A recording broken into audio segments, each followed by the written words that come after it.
Con estos tiempos quedé en primer lugar en mi último torneo, al final pongo mis premios. Hacía mucho no competía en esta categoría y estoy contento con estos resultados.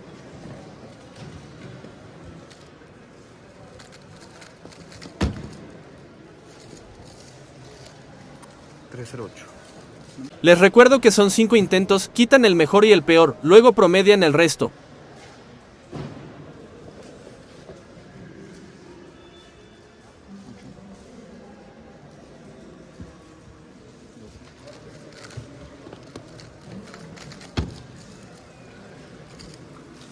$3.39.